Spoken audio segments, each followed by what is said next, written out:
You're believing God for provision and it hasn't yet come, you will end up being disappointed because you keep doing this one thing.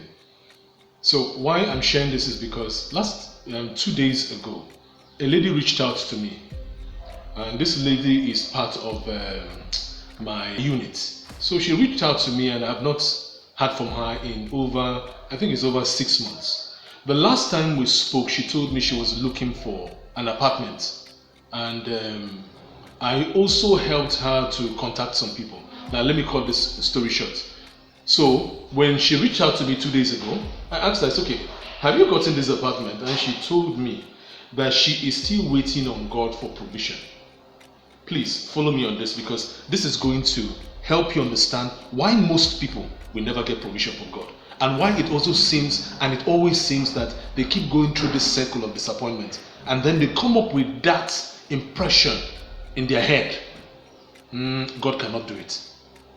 And then you ask yourself this question: if God cannot do this small thing, then there's a problem. But the problem here is not from God. The problem here is from us and the way we have been taught about how God provides. The way we have been, the way we have been trained, mentally programmed how to understand how God provides. So you are trying to limit God. Now we believe God can only provide some very small things, because all we have seen is people that use the wrong process of receiving from God. So she said she's believing God for provision.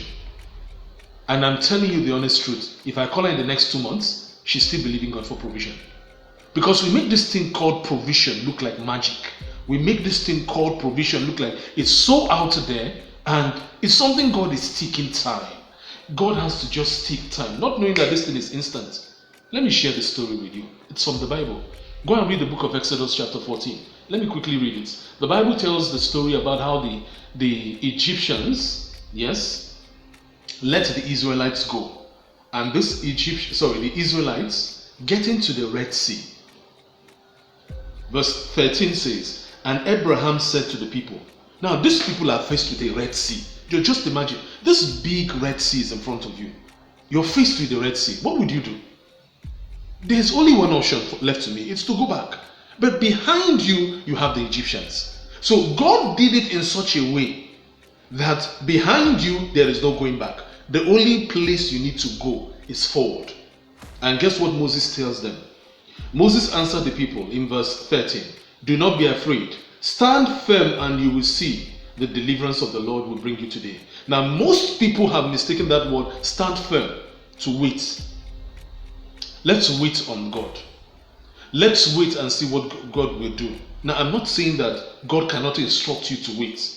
There might be a period of waiting. And let me tell you, that period of waiting, God needs you to come to a mindset with Him. He needs to train your mind based on the next assignment, the next level He's preparing for you. That's why people go into a period of waiting. That's why people go into a season of waiting. But you are believing God for provision. Provisional. Just provision. And then you think God is telling you to wait simply because you have not seen it. The problem is you don't understand how to access the provision. Let's read on. Do not be afraid, stand firm and you will see the deliverance of the Lord. The Egyptians you see today, you will never see again. The Lord will fight for you, you need only to be still. Verse 15. And the Lord said to Moses, why are you crying out to me? Tell the Israelites to move on.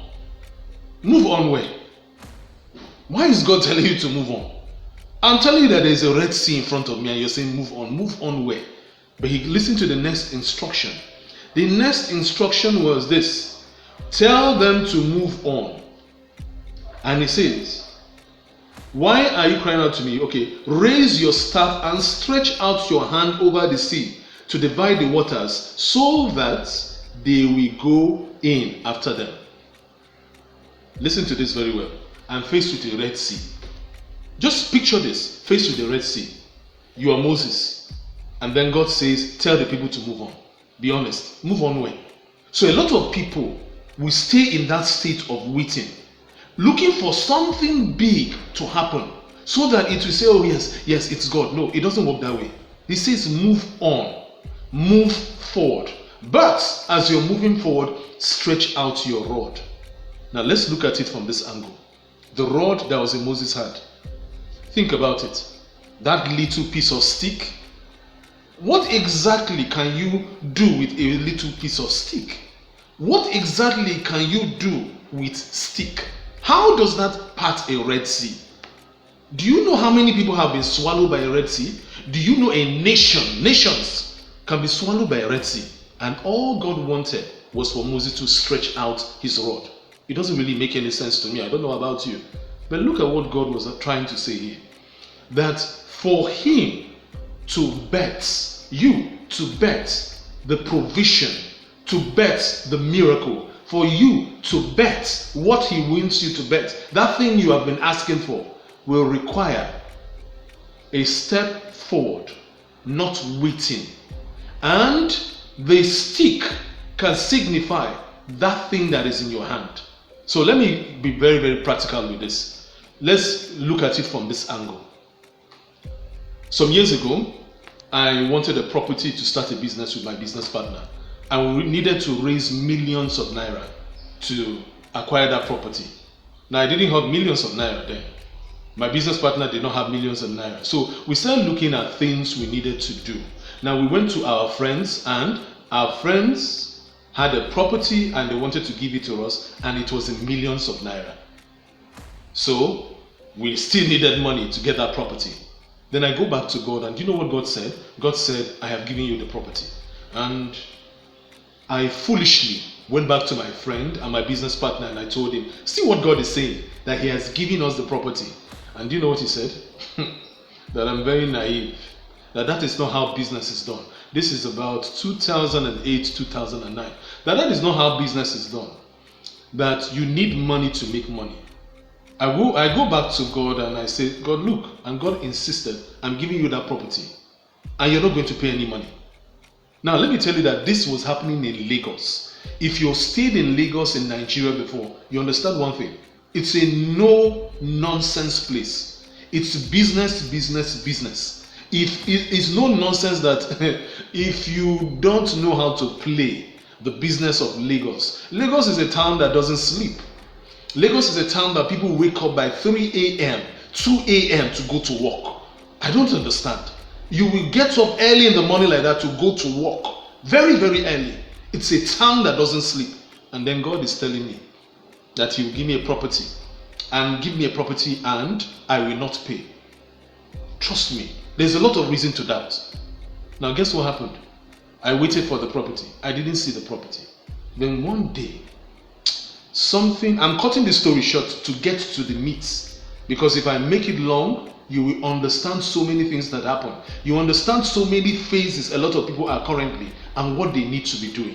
Because people make mistakes when they walk with God. People make mistakes when they are believing God for things. They make a lot of mistakes. The mistakes are just too much. Let me proceed. You know what God did? God said, if you believe I have given you the property, what will you be doing? I said, okay, number one is, if I have that property now, I will start business. I will start looking for customers. And do you know what God said? Start looking for customers. You've already gotten the property. I said, I don't yet have the property. He said that you need to receive it in faith. So we looked at our budget and then we started running ads. We started running ads for like 6,000 naira a day. And then Facebook wasn't that popular. So we started running ads in a newspaper. So we collected a small section of the newspaper and we started running ads. And every time somebody calls and he'll ask us, okay, how do I get to you guys? Where is your venue? Do you know what we tell them? Okay, WhatsApp wasn't available at that time. We said, okay, we'll get back to you with the details. Now this kept happening for 1 week. So we had people that were waiting for us to send them their address and our details. Week 1, send them our address and our details. We entered the 2nd week. We're still running ads. And then by the 3rd week, somebody reaches out to us from that advert. And guess what the person says? The person says, I saw your ad in the newspaper. I don't know if you people will be interested in a second venue. Now, That clicked.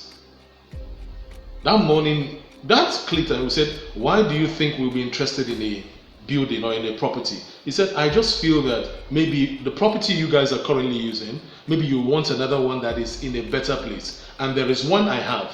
I want you to look at it. And I said, okay, there's no harm in looking at it. So he gave us the address. So I didn't go there alone. I was very, very careful because this is Lagos. You don't know who you're speaking to. So I prepared myself, went with 2 other people to look at the property. This property was located in a place in Lagos called Shomolu, very close to Yaba. The side that is very close to Yaba, very close to the University of Lagos. So I got into an estate, went into this property. Let me explain this property very well. This property was a downstairs and an upstairs. It hasn't been used in about 4 to 5 months. This property was there, waiting. The property had computers, about 10 to 15 computers downstairs. The air conditioners were in all the offices. It had a standby generator. It also had everything you need in an office. There were 3 offices, I think, upstairs. I think there should be 1 office and a large hall with computers, air conditioners, fans, I think, yes, fans and air conditioners, furniture. It was furnished. The reception was beautiful. And it was located in a very quiet environment. When we walked into the place, I just knew this was the house. Now the problem was, this person calling me, what would he require for us to have this property? So by evening we go into a call with the person. The person starts talking and said, what do we think? I said, well, it's okay. He didn't know I was desperate. I said, it's okay. What do you have in mind? And he said, do you want to pay for the property? I said, I don't know. We don't have the money to pay for it. Well, that's what I said. And this person said, well, we didn't intend for you to pay for it. We see what you guys are doing, and I want you to see us as your strategic partners. Take the property. What you need to do is we will come up with an agreement. Every month, after all your operational costs, give us 30% of what you make. So we got that property without paying anything. That property was given without paying anything. We gave them 30% at the end of every month after our operational cost. Now, the God answered this prayer. He answered it in a very big way. The time I started taking action to the time this manifested was about 3 weeks. And I have this thing about 3 weeks. And I am very particular that manifestation, when you start believing God, will take 3 weeks. I'll do a video about that to break that down. But let me explain this properly, because sometimes we don't really understand God. The Bible says something. It says that those that know their God will be strong and they will do exploits. Listen, you know God. A lot of people don't know God. A lot of people every day find reasons not to know God. A lot of people think they know God, but they don't know God. It's it's easier when you have money in your bank account to say that you know God. I told somebody, there are 2 points in your life that you think you know God. When you don't have any money, and when you have money in your account. When you don't have any money, it's very easy to know God. Very, very easy. It's the easiest point. You will tell God, you will promise God everything in this world. You will promise Him the heavens and the earth. You will promise Him. But when money comes in, you start saying, Lord, let me hold on to this one. There's just so much to do. The question I ask people is, if you have only 50,000 naira in your bank account, and God says you should give up, what will you do? You know what some people will do? They'll give 10. They'll give 20. So that they can hold on to something. That's why I say it's easier. But let me tell you, the man who understands God is the man who knows that the bank account is not his source, that God is his source. Trust me, it's not as easy as when said. It's not as easy as I'm saying it. I know, but it takes a practice, and God needs to train you to understand His mindset, because His supply is endless. Most people say that they are believing God and don't understand His system. They are holding on to the world system and they're expecting that God will use the world system to provide. It doesn't work that way. You need to hold on to His own system.